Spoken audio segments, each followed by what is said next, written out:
Hey guys, guess what? We're back for one episode.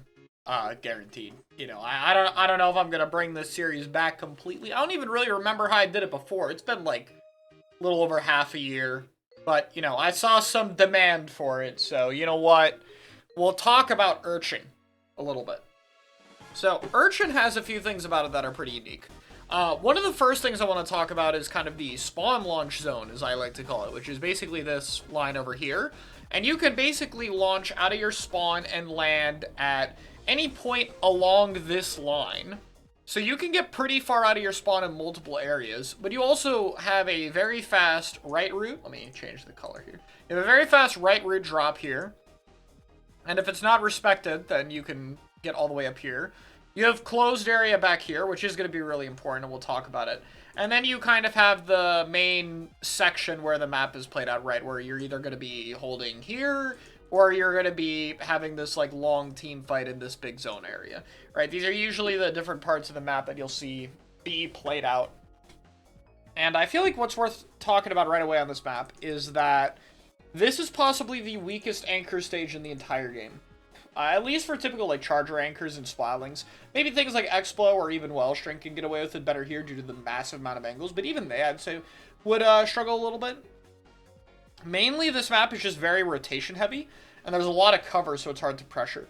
So, you need to be able to move forward and secure space very quickly. Another thing that can make this map bad for anchors is this drop here, right? So, ideally on most Splatoon maps, you're going to push far up into, like, a court area or something, and you don't really have to deal with any kind of wide flanks. The closest to this would be something like Museum, but even Museum's drop doesn't put you in, like, as an immediate threat.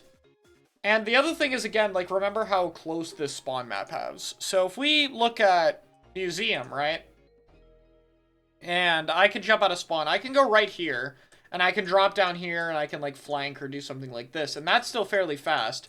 But the rest of my team has to clear all the way over here, preferably drop here, because you're against better teams, this isn't really as good an option. And then you have to go all the way around to zone, right? So even if one, like, flanking guy can go down here very quickly, for everybody else, this is, like, a much longer route before you converge together. On this map, these guys immediately can get all the way over here, and it's really just fighting into this same area, one where you basically immediately have an angle on it if you get the drop, which is pretty important, all things considered. So, that advantage aside, right, because that's already pretty, like, important, I think it kind of dictates a lot about how the map plays out, because the other factor here that makes it different from Museum is the small zone. Now, I know people generally don't like zone cheese and all that, and yada, yada, yada. I'm not here to debate that. But the fact of the matter is, the zone is really small, and so you can't let a tri-strike guy or a reef slider guy or even just too many people get really close to zone.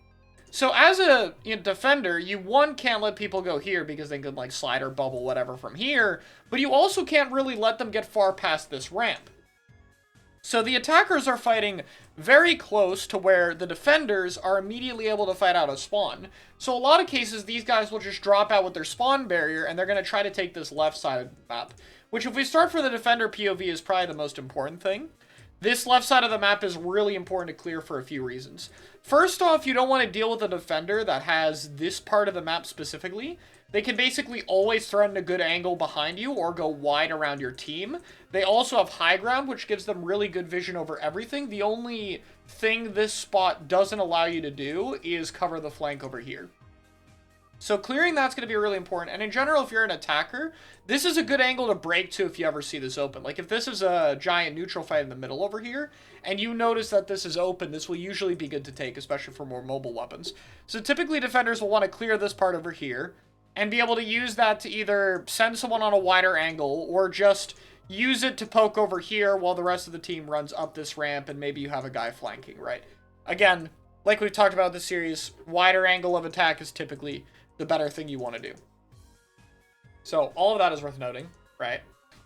Another thing that's really important is weapons that can very easily fight on this. There's a lot of ramps and slopes, so things like Reef can be good to cross this area over here. But you're typically going to want to try to hold, like, somewhere where there's either cover via the slope or cover via the walls over here, or then the high ground or something like that. And those will typically be the ways you stay alive from these quick, immediate spawn dives that the opponents are going to be able to do. The other thing you have to consider is if you actually want to drop a guy right side. Because the drop on the flank here is basically mainly worth it if nobody's here. If there is a defender over here with a resource to deal with you, then this spot isn't really that difficult to take out. The problem is, because this angle of attack is also incredibly fast, and, you know, you need to cover this wide angle over here, as we've talked about, having a defender whose job it is to just kind of sit here isn't really that great, because in the game itself, you can't really notice anything from over here. There's basically walls all around you. There's a slope over here, so your vision is very limited. The best you can do is kind of play this ramp here, but even if you're playing this spot, right, as like some aggressive weapon, you're constantly either having to look over here and look over here. So if the attackers are like sufficiently applying enough pressure to get you to look away, it can still be a bit of a problem to take care of. So basically, the threat of this flank can force positioning far back. But if the defenders are smart, they'll try to not stand there if need be. They'll try to play up front somewhere over here or like push in further into your base and not have to deal with it. So it's a bit of just a guessing game where both sides have to try to correctly predict, like, is someone going to come from here? Is someone actually sitting down here, and what we can do about it? Finally is the middle of the map.